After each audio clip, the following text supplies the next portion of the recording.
I'm not in California often. I visit maybe once every 2 years or so. I was born and raised here, mostly, but now I live in South Carolina and the culture shock is no joke. I like my tea sweet, my coffee with chicory, and my air full of humidity. Here in the Central Valley, the air usually comes with a bunch of smog and the occasional blast of cow manure. The tea is either unsweetened or raspberry. If you ask me, my family lives in hell, and I know a thing or two about hell. But I do go home from time to time, and this visit was happy. My husband wasn't with me. His job is a lot more restrictive than mine. He was going to join me once his leave started, but I had our boys and I had If. She loved road trips, particularly the kind that took us through Navajo Nation, and I like having her with me every time I face a crowd, even if it's for something positive, for example, this wedding. I didn't mean to work on this trip. I don't like to work near my family. Call it superstition if you like. New Orleans is different. Can't nobody in this line of work avoid business out that way. I keep my work out of my house, for the most part, but there's a shed out back that the boys don't go into. Oh, honey, but California's a whole separate place, isn't it? I guess I see hunting like I see cussin'. I don't do either at my mama's house, but mama knows what I do for a living, and so do one or two of her friends. Around her friends sometimes a little hunting or a little cussin' is okay. And that brought me to the theater. Stacy, the friend who hired us, didn't know exactly what she was dealing with. She said it was mostly sounds, but people were getting creeped out, and she wanted us to come check and see if it was our kind of work. She was renovating an old community theater after being on the board for years. She went all in, bought the building. It's worth nothing that if you've ever been backstage in your life, you'd know that theater folks are a superstitious bunch. I grew up on stage. I spent the first 20 years of my life trying to conquer stage fright. If that ever happens, I'll hold a press conference. Anyway, If is not particularly charmed by bridesmaid's duty, so she suggested we take the job for a little R&R between dress fittings and favor foldings. The weather that day was beautiful. April gets some pretty days in the valley. There's usually been a little rain by then, and it's not too hot yet. If and I get up pretty early on the West Coast, so we watch the sun come up over lush green hills on a quiet drive up to the lake before heading to the job. Wildflowers thrived in the fields, cattle sunbathed lazily in their pastures, and bees buzzed around the orange groves. I know I described a different scene on the last page, but just for a little while in spring the valley remembers her glory days and she shines. I snuck a couple of glances back at the mountains on our way out of town. Stacy met us at the theater. She stood on the lawn out front with the sun peeking through the trees in speckles, and I smiled. I don't get to see her often, but she hadn't aged a day. Her long blonde hair neatly over her shoulders, she watched a small boy play in the grass nearby and chatted with a woman I assume was his mother. She looked up as I crossed the parking lot, and her serious expression broke into a radiant smile. I greeted her with a wave, but she quickly pulled me into a hug, complete with the back rubs and that funny side to side dance that your mom's friends do when they haven't seen you in a while. They all do this. Do my friends do this now? I'm going to have to remember that and look for it. I don't hug people, so I know I'm safe. I'd tell you the childhood nickname she called me, but I'm not putting that out there in the universe for posterity. I shook the other woman's hand and waved to Jonah, the kid, and we went inside. We walked into the general cacophony of construction. Sawdust floated through the air, landing on our shoulders and passing through If. It slowed as it went through her. It hovered a bit longer and swirled a bit more gently. Jonah darted here and there as we walked to the warehouse, an area no one was working on. The construction sound stopped, and when Stacy turned, she was walking up from the rear. I had them stop so you could listen, she said. She pointed to a circle of tape on the floor. You can't hear it from everywhere, and it doesn't happen all the time, but I think I know how to make it happen. If you stand there, I'm going to play a song from the sound booth. I took my spot on the floor. Jonah hung back near his mom, a little ways away. If I turned in one spot as Stacy walked away, the floorboards creaked and groaned when I followed suit. We paused at the same time. Something was definitely here, near the small window on the back wall. I waited, and when the music started, I saw what I was looking for. The window opened so slowly. Then something moved in the rafters above us. I shifted subtly to study the shadows. He met my gaze then, a small boy with wide, frightened brown eyes. If rippled beside me in a discomfort, and I froze. The little boy held just as still, watching us with that fearful expression from his precarious spot on the roof beams. I knew I couldn't warn him, couldn't catch him, but I still threw my arms up when it happened. Some loose change had slipped from the pocket of his overalls. He looked away from me then, and sharply reached his hand down for his money in dismay. He lost his grip and fell from the rafters as his change jingled and clattered on the floor. He landed badly, with a muffled thump, and was still. It would have happened in an instant before he could even cry. There wouldn't have been blood, just his small, broken body, with coins scattered on the ground all around him. If a play had been underway, no one would have heard him fall. And judging by his clothes, this little boy fell at a time when his skin color wouldn't have even been welcome in this building.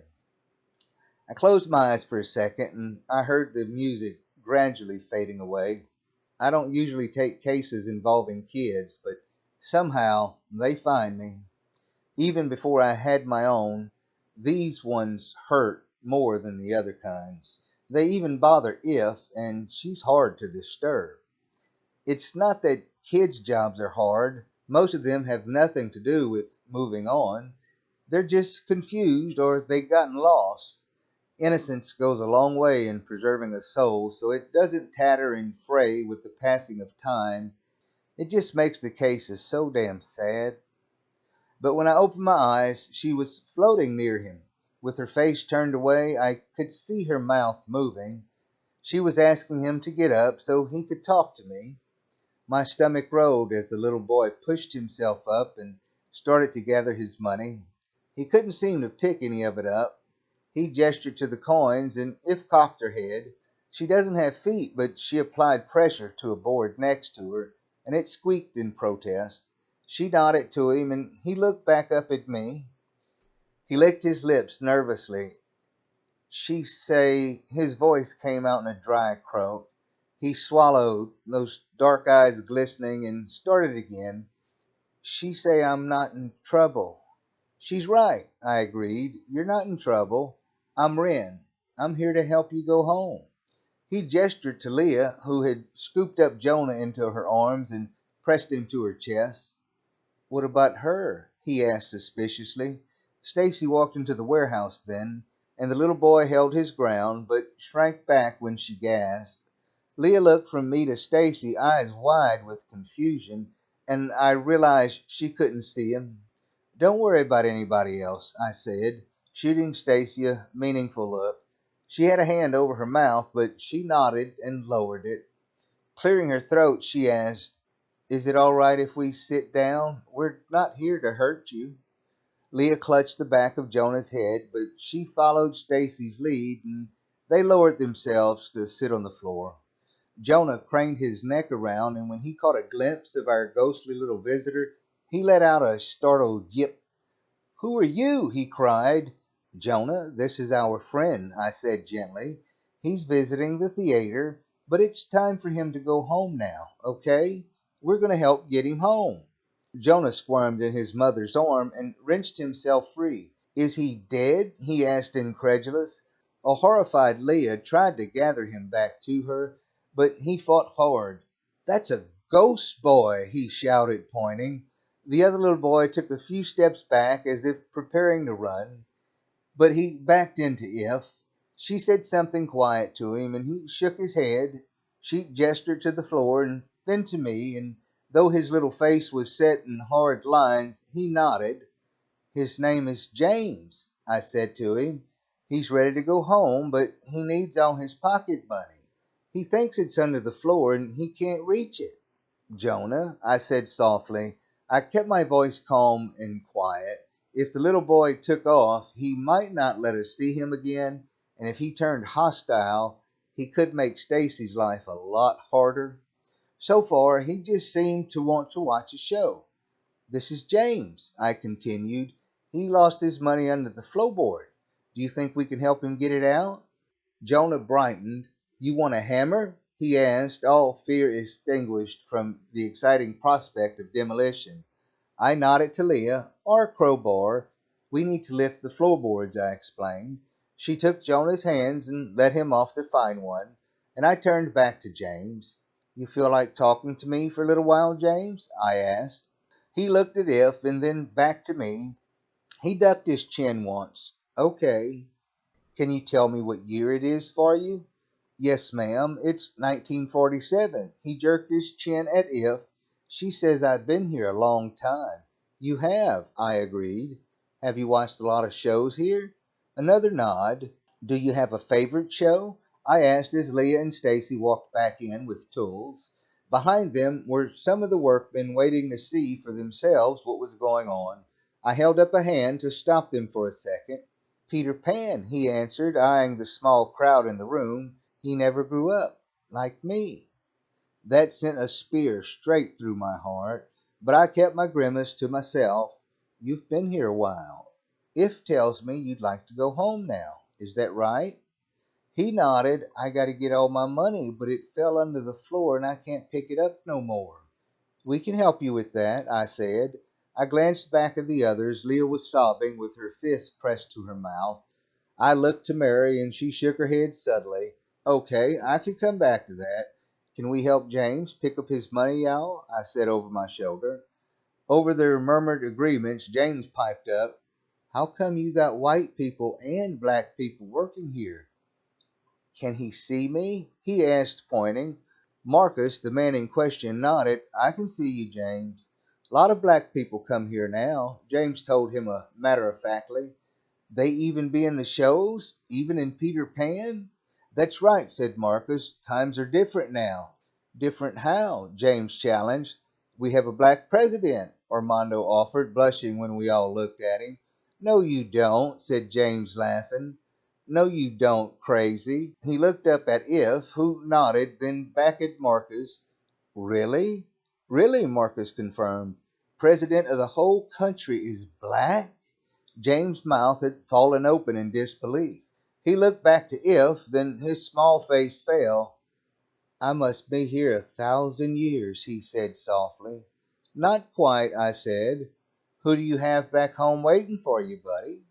His expression remained unhappy. Mama and Daddy, he said, just them. But if I've been here all this time, they dead by now. I flicked a glance to If. She closed her eyes and rolled her shoulders once, and when she looked back at me, gave a sharp nod. Mama and Daddy had passed. This was good news, though. I told him so. Don't be sad, I said. They're waiting for you to come home. We gonna go to heaven? He asked, his wide eyes earnest. Yeah, James, that's exactly where I think they are. I could go into 1,000 tangents when it comes to this topic, but for kids, it's best to keep things simple. You're going to meet them there as soon as we pick up all your coins. Do you know where your coins are? He nodded, excitement creeping into his eyes. I can show you. James pointed at a few different spots. Marcus, Stacy, and Armando, the other worker, began pulling up boards. I had to try hard not to flinch when I felt James' small hand on my shoulder. I turned. She said you want me to show you the other thing. I usually ask lost spirits how they died, yes, but I wasn't planning to ask it of him, not of a kid, not of a little black kid from the 1940s for damn sure. There'd be nothing in this story I wanted him to relive, but if he wanted to show me, I was gonna look. I stilled myself and nodded, sitting back down on the floor to take his tiny hands in mine. He gathered his money, doing special chores for weeks. In a theater like this, the evening show included dinner, but at the last minute he saw two white women at the theater ticket counter, and had lost his nerve. He saw how nicely everyone was dressed, and he thought they'd never let him in. Disappointed, he turned to walk through the field behind the theater when he spotted the open window. He just wanted to see one scene, then he'd go home. He'd even pay a little, so he wasn't stealing. Encouraged by the thought, he climbed up to the window. He was a damn fine climber, Mama always said. From there, he had hid in the ceiling beams off to the side of the stage to look down at the performers. He saw glimpses of people dancing. He heard them singing happily along to the music, and a smile began to spread across his face when his first coin fell. He looked down at his pocket to see other coins spilling out. Oh no! So he reached for them, stretching desperately when his other hand slipped on the wood. He fell silently, and his last thought was he hoped that Mama and Daddy wouldn't get into trouble. When he got up, his body stayed on the floor. He shook his own shoulder, not understanding what happened, and when an older boy, a stagehand, stumbled upon his body, he tried to explain it, but the teen couldn't hear him. The stagehand went to get somebody else, and this man was so mad. He had a mean face and told the other boy to throw James' body into the cornfield, not to say anything. James had watched in horror as his body was taken out a back door. He couldn't see what happened to it. He was too scared to leave the warehouse. He climbed back up to look out the window, but it was dark. So he climbed back down and wrapped his arms around his knees. He hadn't cried. Crying was for babies. But he waited, so scared, for a long time. After a while, he started to watch other shows. He didn't go very far, but sometimes he bumped into things and people would get scared. So he tried not to touch anything. Sometimes he'd find himself back up in the rafters. If that happened, he always fell back down. He hated that part. It didn't really hurt, but he could feel it every time, the sudden jolt in his belly when he fell. I tried hard to stay on the ground, but it didn't always work. He'd been able to find some of his coins after a while. After watching closely, he could see where they rolled off to, but some he couldn't reach no matter how hard he tried. After a while, he figured out they were under the floor. After this last fall, he opened his eyes, and there was a creature there with a strange face. She had no eyes, just big dark holes. Her hair was all white, and she rubbed his back with her sleeve, not hands. She didn't have any hands either. But he didn't feel scared, and when he got up, she told him her name was If. Watching him show me all this was so hard. Kids don't mean to stay here, and he probably could have left a long time ago if he'd know where to look. If that cruel bastard hadn't thrown him in the cornfield, it definitely would have helped.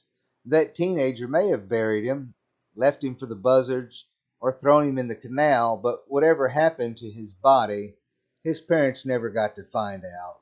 I reached out to If and got a negative response. There was nothing left of James out there in the field, so we'd leave it be. When I came back to reality, Leah and Jonah were gone, but the others were standing around.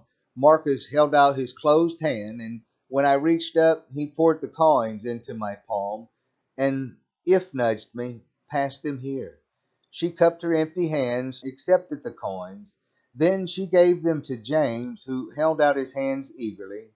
He ran his thumbs over them, counting the pennies and nickels to make sure they were all there. He held them up to me. How much should I leave for the show?